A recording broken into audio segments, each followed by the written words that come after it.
Hace más de 100 millones de años que las tortugas marinas cruzan las aguas del mundo y están presentes en todos los hábitats marinos. Cada 16 de junio se celebra el Día Internacional de las Tortugas Marinas. Son animales extraordinarios e imprescindibles para mantener el equilibrio de los océanos y de la vida en general de la Tierra. Es por eso que al celebrar esta fecha tenemos que recordar la importancia de continuar el trabajo de conservación que se está llevando a cabo para proteger a estas criaturas de agua salada. Cada vez que el ser humano interfiere de alguna manera en el ciclo vital de esta especie, está contribuyendo a romper el equilibrio de cada ecosistema marino al que pertenece. Estas especies se enfrentan a diversos peligros de sobrevivencia, entre estos los productos químicos y desechos sólidos tales como el plástico, que es el principal motivo de muerte para ellas, ya que los confunden con alimento y les causan enfermedades, lesiones y asfixia.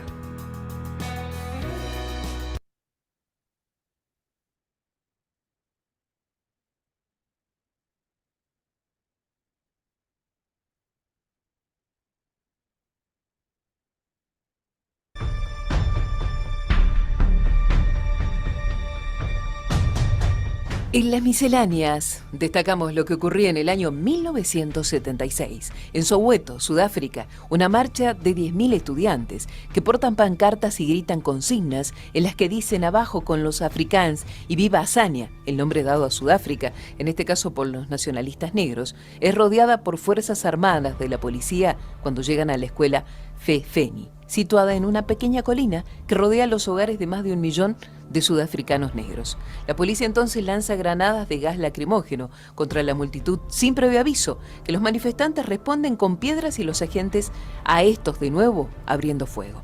La violencia se extiende de un extremo a otro de la ciudad, con incendios que llegan hasta Alexandra, un municipio de la periferia norte cercano a algunos de los barrios de blancos ricos. Una investigación del periódico estadounidense Newsday en diciembre de 1976 llegará a la conclusión de que 332 personas murieron en Soweto y más de 435 en todo el país. Recordamos esto en las misceláneas en este 16 de junio.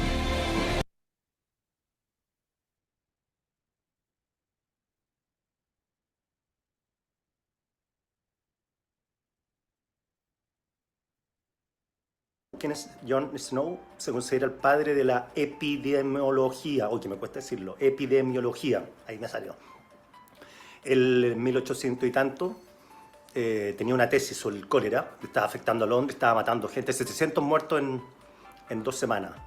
Y pese a todas las críticas que recibió de la comunidad científica, que creían básicamente que el virus se expandía por el aire, los religiosos decían que la voluntad de Dios, si la voluntad de Dios era morir por cólera, no había que evitar esa voluntad de Dios. Pero él perseveró con la data y así logró el primer caso de descubrimiento de un virus, de un brote, a través de los datos, a través de la ciencia. Bueno, estos son los hitos de la historia, de la increíble historia que les relataba. Como les decía, 1854, Londres, un brote de cólera afecta a la población fuertemente, 700 muertos en 2 semanas. Y había un científico, un anestesista, que era vegano, y lo define el reportaje del País, vegano y abstemio, que se llamaba John Snow. El señor John Snow estaba convencido, a diferencia del resto de la comunidad científica, que el virus se transmitía por el consumo del agua. Los otros pensaban que era por el aire.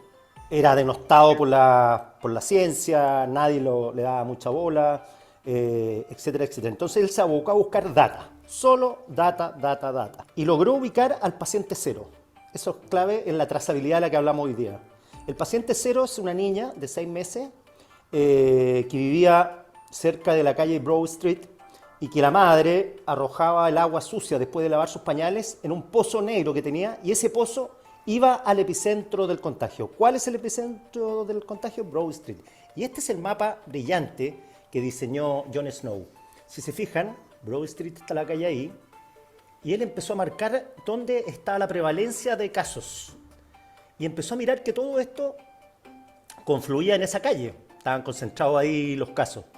Y le llamó la atención el pozo. Bueno, dijo, acá tengo una evidencia. Más porque él, como anestesista, desconfiaba que el virus se transmitiera por el aire porque sabía que el éter afectaba a todas las personas por igual. Decían que el virus se transmitía por el aire, afectaba a cierta clase de personas de clase baja, porque eran más débiles, pero él decía que no es así. ¿Y cómo? Le pidieron, ya, pero eso no satisfacía la opinión de la comunidad científica. Y ahí aparece, increíble, la historia de Susan Eley. Ella es una mujer que con sus hijos vivían cerca de la calle Broad Street, y esta mujer me enviudó y se fue a vivir lejos de Inglaterra. Y sus hijos le envían agua del pozo, sacaban el agua del pozo y se la enviaban. Y esta mujer murió lejos de Inglaterra y fue el primer caso de una persona que a distancia del brote de cólera moría. Y eso logró que Snow comprobara que el agua era la primera fuente de contagio.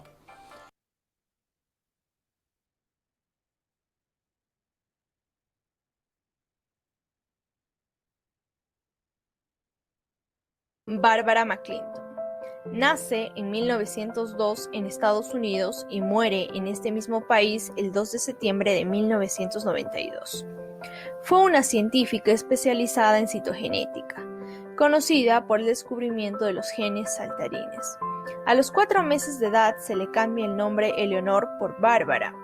Estudia en la Universidad de Cornell, Nueva York, donde hace su doctorado y trabaja en el Departamento de Genética de la universidad. En 1936, McClinton ya era profesora en el Departamento de Botánica de la Universidad de Missouri y vicepresidenta de la Sociedad Americana de Genética. En 1983 consigue el Premio Nobel en Medicina y Fisiología por descubrimiento de los genes saltarines, o también llamado transposomas. En la conferencia que dio al recibir el Premio Nobel, explica cómo las células pueden responder a la presión ambiental que se ven sometidos los organismos vivos, mediante una reestructuración del genoma. Todo esto gracias a los granos de maíz que utilizó. Asimismo, comprobó que ciertas formas de inestabilidad en sus células daban como resultado que los granos presentaran colores diferentes en lugar de una pigmentación homogénea. Los trabajos de la investigadora norteamericana han permitido mostrar la existencia de todo el mundo de fenómenos genéticos, hasta hoy en día desconocidos.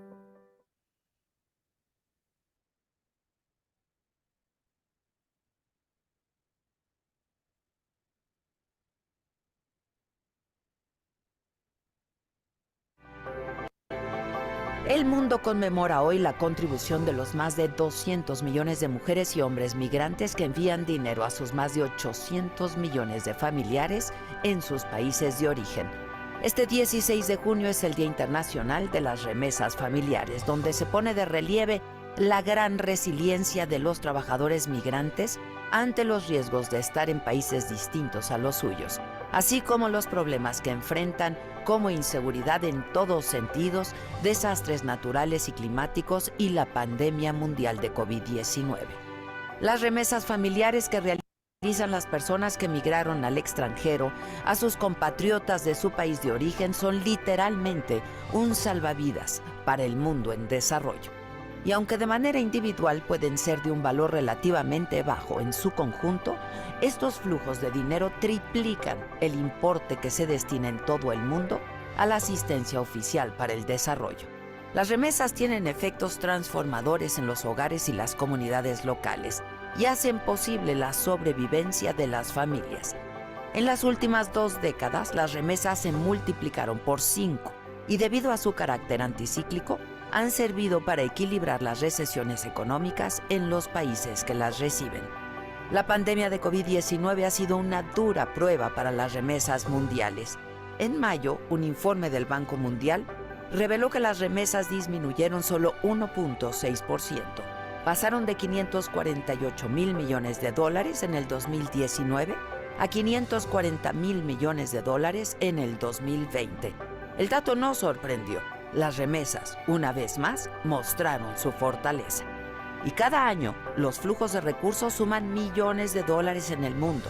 Sin embargo, la cifra más importante corresponde a las remesas mensuales de un promedio entre 200 y 300 dólares. Los cambios de comportamiento entre los migrantes y las restricciones en la movilidad en el último año impulsaron todavía más la solidez de las remesas. A esto ayudó la acelerada adaptación a la tecnología digital adoptada por todo el mundo en los tiempos del COVID. la digitalización en línea y móvil impulsaron el flujo de recursos de los trabajadores migrantes a sus familias. En el 2020, hasta 65% de las remesas se enviaron con tecnología móvil. Aquí en México, aunque los expertos pronosticaban envíos por 39,000 millones de dólares en el año de la pandemia, se recibieron más de 40,000 millones de dólares, un flujo histórico que representó el 3.8% del PIB, y se ubicaron en segundo lugar como fuente generadora de dinero solo detrás de la industria automotriz. Que este día sirva, pues, para reconocer la determinación, la fuerza, solidaridad y el espíritu humano de los migrantes que envían recursos, fruto de su trabajo, a sus lugares de origen.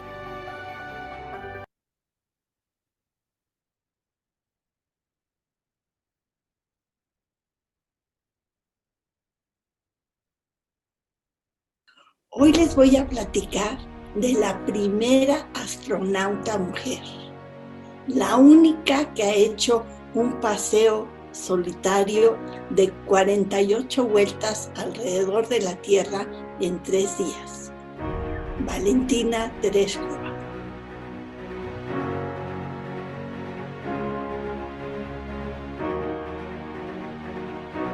Su misión fue el 16 de junio de 1963.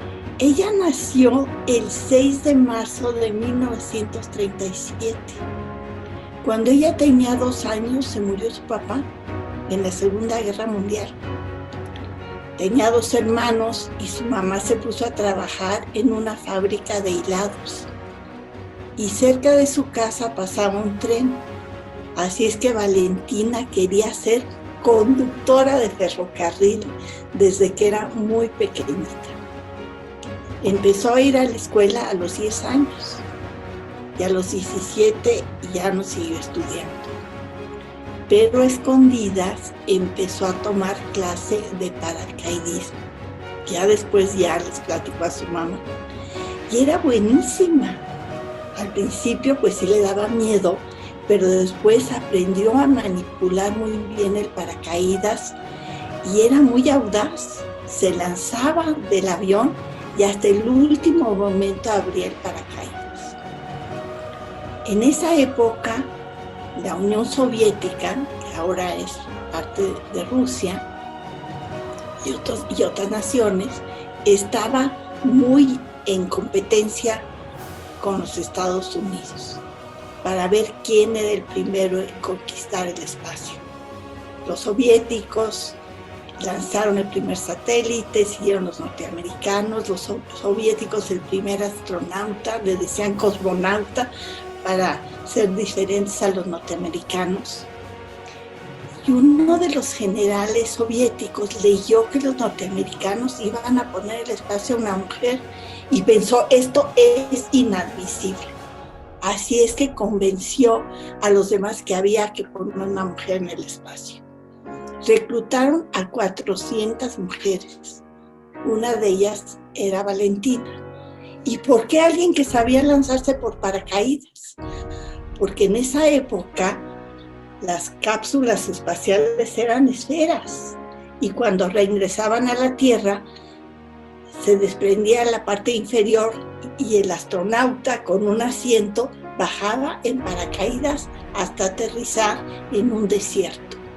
No se sabía muy bien la locación, más o menos 18 kilómetros de extensión era el sitio de diámetro donde podían aterrizar.